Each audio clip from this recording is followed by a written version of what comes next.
Hello everyone, welcome back to my channel. आज मैं आपको आयरन पिलो की मार्किंग, ड्राफ्टिंग और stitching step by step easy method के साथ सिखाऊंगी। ये होता है ब्लाउज पैडेड गैजेट। इस गैजेट की सहायता से हम ब्लाउज की फिनिशिंग और स्टिचिंग बड़े आराम से कर सकते हैं। इस गैजेट की मदद से हम ब्लाउज में पैड बड़े आसानी से अटैच कर सकते हैं। चलिए इसे बनाना शुरू करते हैं। इस गैजेट को बनाने के लिए हमें डेनिम के फैब्रिक का यूज़ करना चाहिए या फिर किसी मोटे कपड़े का हम यूज़ करते हैं। मेरे पास डेनिम का कपड़ा नहीं है तो मैं आपको ये कॉटन के फैब्रिक पर सिखाऊंगी, लेकिन जब भी आप इसको बनाएं या तो आप डेनिम के कपड़े पे बनाएंगे या किसी मोटे फैब्रिक पर ही इसको बनाएंगे। इसे बनाने के लिए सबसे पहले हम फैब्रिक को फोल्ड करेंगे। फैब्रिक को फोल्ड करने के बाद फैब्रिक को चेक करेंगे कि उसमें रिंकल वगैरह ना हो। फैब्रिक को अच्छे से प्रेस करेंगे।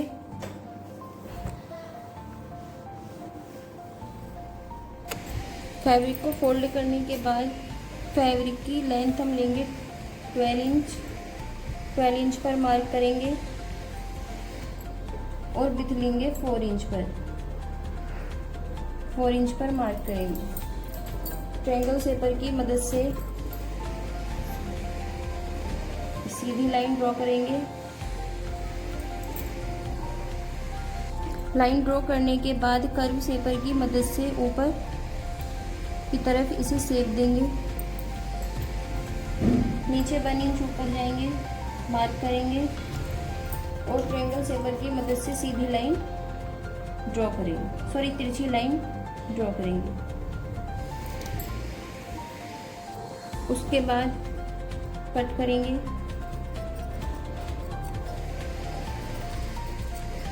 ये हमारा नीचे वाला पार्ट बनकर तैयार है। और फैब्रिक पर मार्क करने के लिए हमेशा पांडा चौक का ही यूज़ करना चाहिए। अगर हमसे मार्क करते टाइम निशान गलत लग जाता है तो पांडा चौक प्रेस से इरेज हो जाता है। ये हमारे नीचे वाले पार्ट की कटिंग हो चुकी है। उसके बाद मेजरमेंट टेप से इसके साइज को मेज़र करेंगे।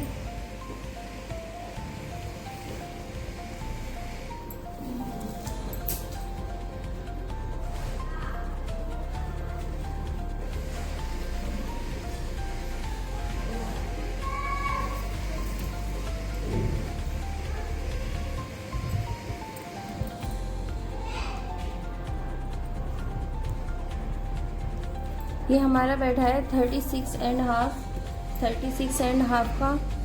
मेज़रमेंट को फोल्ड करेंगे। हमारा आएगा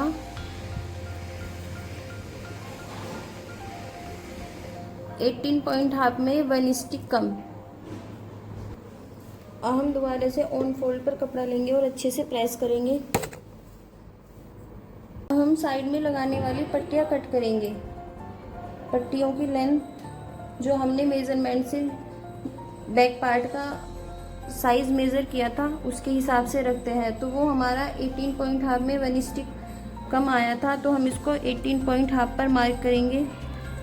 पट्टियों की विड्थ 1.5 होती है, लेकिन हमें इसमें साइड मार्जिन भी ऐड करना है, तो हम विड्थ रखेंगे 2.5 इंच।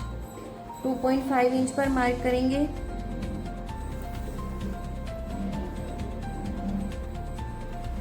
और एक सीधी लाइन ड्रॉ करेंगे। लाइन ड्रॉ करने के बाद पट्टियाँ कट करेंगे। ध्यान रखें, हमें पट्टियाँ डबल कट करनी है। दोनों पट्टियों को जॉइंट पे से कट करेंगे। ये हमारी दोनों पट्टियाँ कटकर तैयार हैं। अब हम गैजेट का ये वाला पार्ट जहाँ पर हम पैड को अटैच करते हैं वो कटिंग करेंगे। कपड़े को फोल्ड करेंगे और अच्छे से प्रेस करेंगे।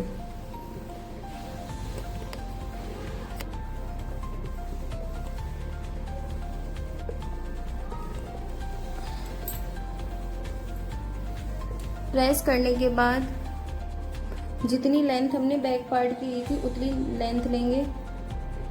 बैक पार्ट की लेंथ 12 इंच पर थी, 12 इंच पर मार्क करेंगे। और इसकी विड्थ 7 इंच पर लेंगे। 7 इंच पर मार्क करेंगे और ट्रायंगल शेपर की मदद से सीधी लाइन ड्रॉ करेंगे। हमें दोनों तरफ भी एक्स्ट्रा कपड़ा रखना है। दोनों तरफ एक्स्ट्रा कपड़ा रखने के बाद 12 इंच पर मार्क करेंगे और ट्रायंगल शेपर की मदद से पहले सीधी लाइन ड्रॉ करेंगे। सीधी लाइन ड्रॉ करने के बाद विड्थ लेंगे 7 इंच पर और सीधी लाइन ड्रॉ करेंगे।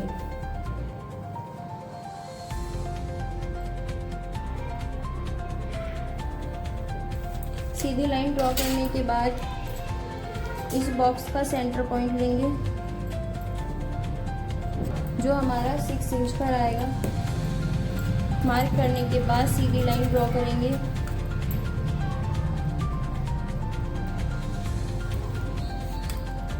और हमें नॉर्मल पैड का यूज़ करना है जो मार्केट में आसानी से मिल जाता है। पैड को इस तरह से फोल्ड करेंगे और पैड का भी मिड पॉइंट लेंगे। पैड के सेंटर पॉइंट को फैब्रिक के सेंटर पॉइंट पर रख के इस तरह से मार्क करेंगे।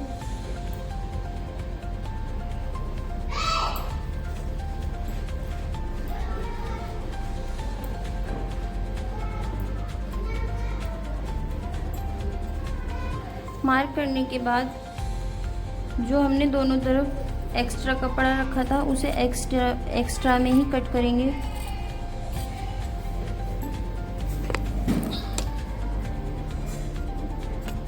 हमें इधर की तरफ और इधर कोई मार्जिन ऐड नहीं करना है। जहाँ पर हमने मार्क किया है सेम उसी तरह हम कट करेंगे।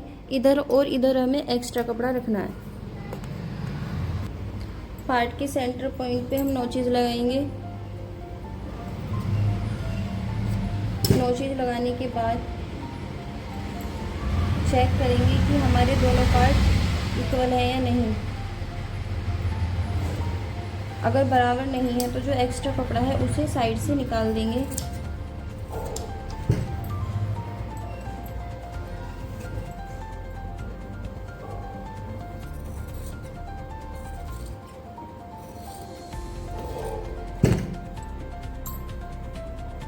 उसके बाद हम अपने बैक पार्ट को फर्स्ट पार्ट के ऊपर इस तरह से सेट करेंगे।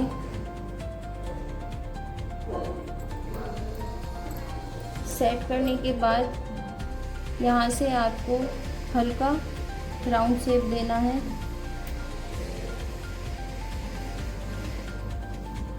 और दूसरी तरफ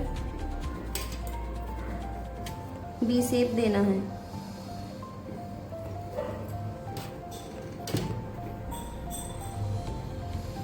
यहाँ पर इसे हटाएंगे और ये कटिंग करेंगे। यहाँ पर हमें कोई मार्जिन ऐड नहीं करना है।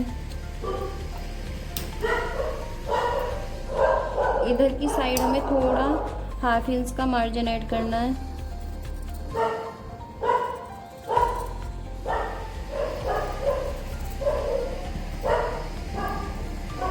ये हमारे गैजेट के तीनों पार्ट कटिंग होकर तैयार है। चलो अब इसको सिलना बताते हैं। सबसे पहले हम इसके फर्स्ट पार्ट को स्टिच करेंगे। उसके लिए हमें ½ इंच पर गाइडलाइन लेनी पड़ेगी जिससे हमारी स्टिच सीधी आए।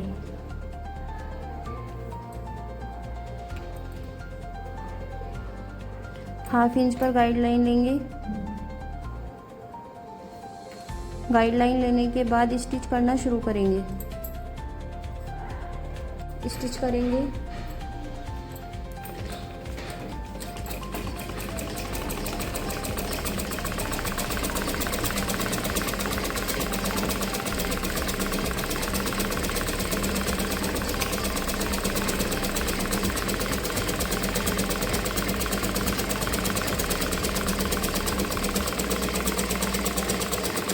स्टिच करने के बाद जहाँ पर हमने सिलाई की थी वहाँ पर अच्छे से कट लगाएंगे, लेकिन ध्यान रखें कट लगाते समय आपकी सिलाई कट ना जाए। हमें सिलाई से थोड़ा पीछे हटकर ही कट को लगाना है। कट लगाने के बाद फैब्रिक को जो हमारे पास गैजेट है उसके ऊपर अच्छे से सेट करेंगे। अगर आपके पास गैजेट नहीं है तो जिस पैड के साथ हम इस गैजेट को बनाने वाले हैं उसके ऊपर अच्छे से सेट करेंगे। सेट करने के बाद जो हमारा ये मार्जिन है इसे दोनों तरफ करके अच्छे से प्रेस करेंगे।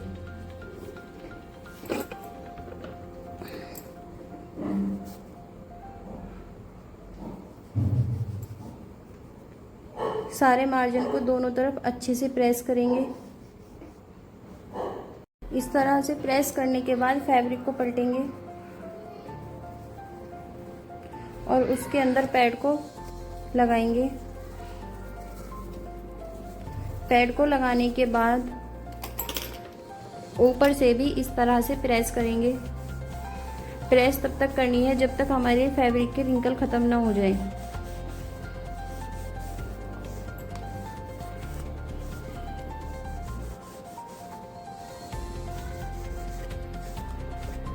प्रेस करने के बाद पैड का मिड पॉइंट लेंगे, जहाँ पर भी मिड पॉइंट है वहाँ पर मार्क करेंगे और एक ऑल पिन लेंगे और जहाँ पर हमने मिड पॉइंट पर मार्क किया था वहाँ अंदर की तरफ से ऑल पिन को बाहर की तरफ निकालेंगे और रिवर्सिबल टेप की मदद से इस तरह से हम इस पर रिवर्सिबल टेप लगाएंगे।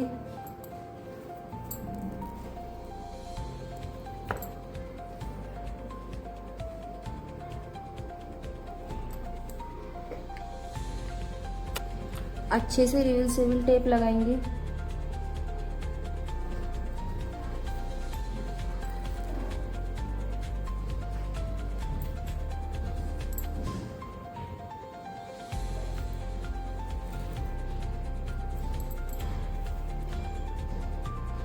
टेप लगाने के बाद जहाँ पर हमने सेंटर में नोचेस लगाया था, जो हमारे फैब्रिक का सेंटर पॉइंट है, उस पर हम इस ऑल पिन को ऊपर की तरफ निकालेंगे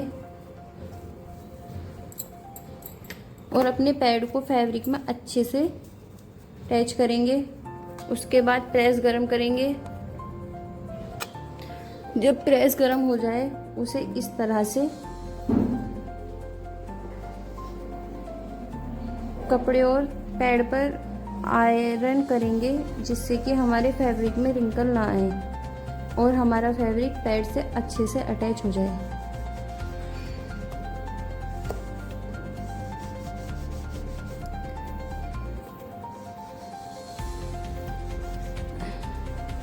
जब तक ये अच्छे से नहीं चिपकेगा तब तक हम इस पे प्रेस करते रहेंगे। इस तरह से प्रेस करेंगे। प्रेस करने के बाद पैड के चारों तरफ हम सिलाई लगाएंगे।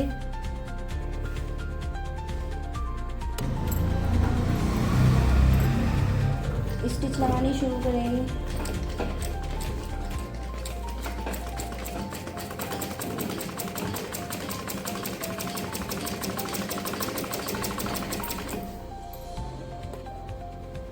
उसके बाद जो हमारे पास पट्टियाँ हैं जो हमने साइड में अटैच करने के लिए कट की थी, उन पर एक पैर का मार्जिन लेकर स्टिच लगाएंगे।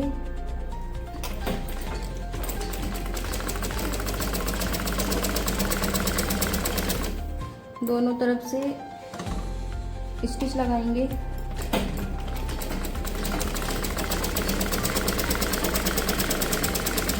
स्टिच लगाने के बाद बैक पार्ट लेंगे और बैक पार्ट के सेंटर में नोचेज लगाएंगे। नोचेज लगाने के बाद ये जो हमने स्टिच की थी इस सिलाई के मार्जिन को दोनों तरफ करेंगे और नोचेज पर रखकर स्टिच लगानी शुरू करेंगे। जब हम इसके कोने वाले पॉइंट के पास आते हैं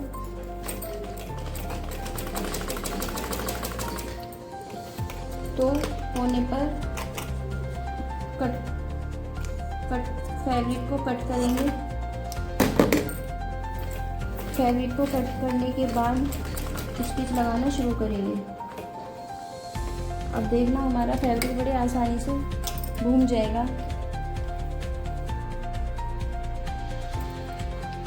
इस तरह से ही हमें दोनों कॉर्नर पर कट लगाकर स्टिच को शुरू करना है।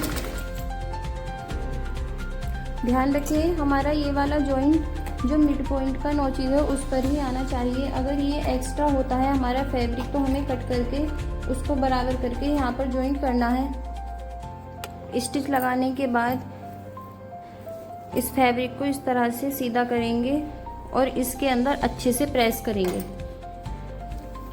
अच्छे से प्रेस करेंगे।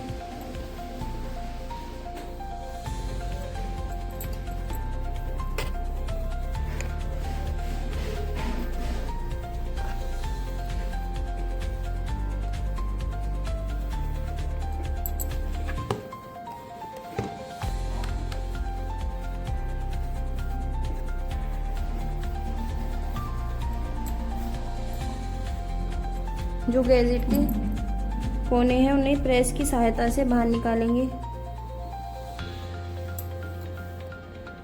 प्रेस करने के बाद बैक पार्ट के ऊपर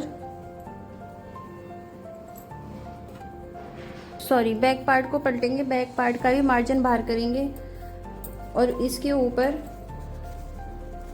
फ्रंट पार्ट को रखेंगे। ध्यान रखें फ्रंट पार्ट का और बैक पार्ट का सीधा पार्ट ही अंदर होना चाहिए।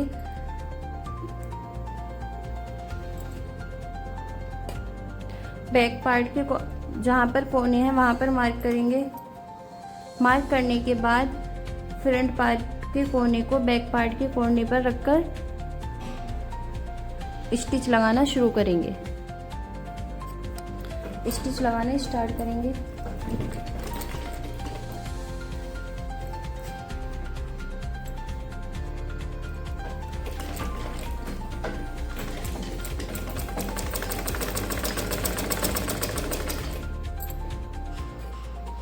सिलाई करते समय हमें ध्यान रखना है कि हमें इसे चारों तरफ से नहीं सिलना है। हमें इसको राउंड शेप में सिलने के बाद जो हमारी सामने वाली साइड है उसे खुले रखना है और सीधे वाले पार्ट को बाहर निकालेंगे।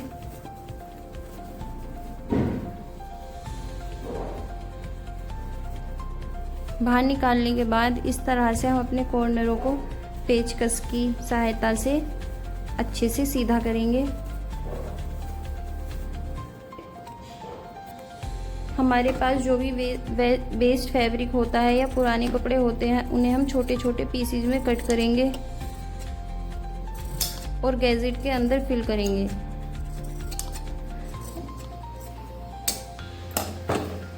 जब हम गैजेट को फिल करेंगे तो हमें पेचकस की सहायता लेनी पड़ेगी। इस गैजेट के अंदर बहुत सारा कपड़ा आने वाला है, तब तक हमें इसे फिल करना है जब तक ये अच्छे से फिल ना हो जाए। अगर हम इसमें कम कपड़ा भरेंगे तो ये थोड़े ही टाइम में बेकार हो जाएगा। फिल करने के बाद सुई की सहायता से इसे आप हाथ से सिलाई कर देंगे क्योंकि यहाँ पर फिर मशीन नहीं चलेगी। अगर आपको वीडियो पसंद आई हो तो मेरे चैनल को लाइक और सब्सक्राइब ज़रूर करें। Thank you everyone.